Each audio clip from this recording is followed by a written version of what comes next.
Hello, this is Greg from Painting Tabled, and I'm here to bring you a new installment in our video content. Today I'm going to be doing a review of Liquid Green Stuff. Maybe you've heard of this product.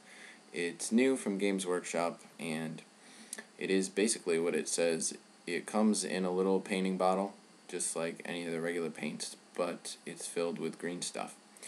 So you're supposed to be able to use it to fill in small gaps and to cover up the bubbles that you sometimes get with the fine cast models.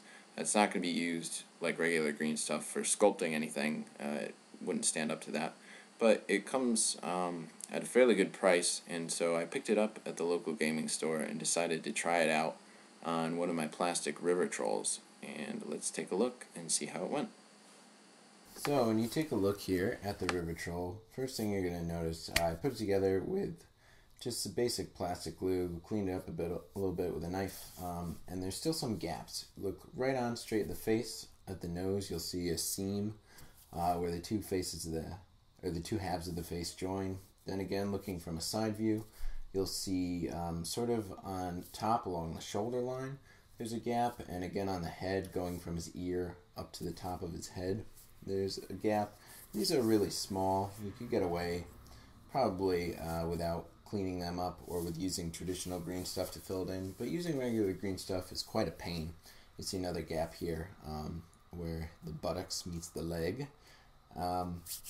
So what I decided to use was the liquid green stuff, and first thing I noticed about this product is that you need to water down your brush when you're using it. So you can see here I got a cup of water sitting by my side, and it is water soluble, so you don't have to worry about ruining your brush. And in fact, you do want to use a pretty nice brush when you're doing this, because you have to apply it in a pretty small area because you're trying to fill a gap.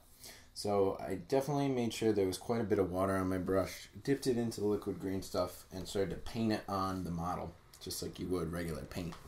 And if your brush isn't wet, then it's not going to go on smooth, and it's going to have a bunch of lines from the paintbrush on it, which isn't what you're looking for.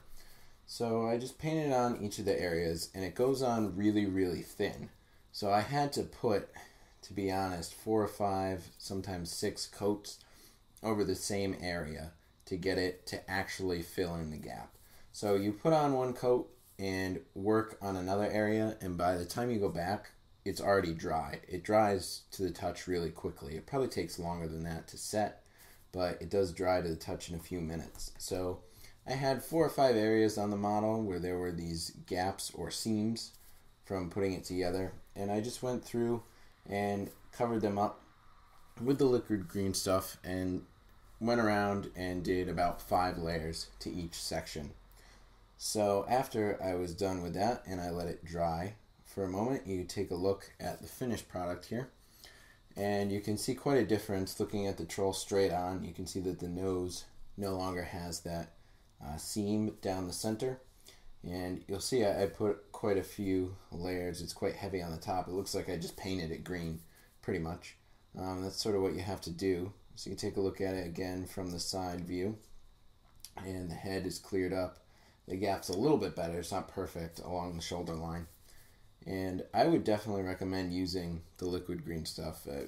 For the price, it's pretty cheap. When you use the regular green stuff for a job like this that's really small, you always end up mixing more green stuff than you actually need and wasting it, which, is not a huge deal, but green stuff is kind of expensive compared to what you get for the little bottle, so you really don't want to be wasting any. So definitely a thumbs up on this product from all of us here at Painting Tabled.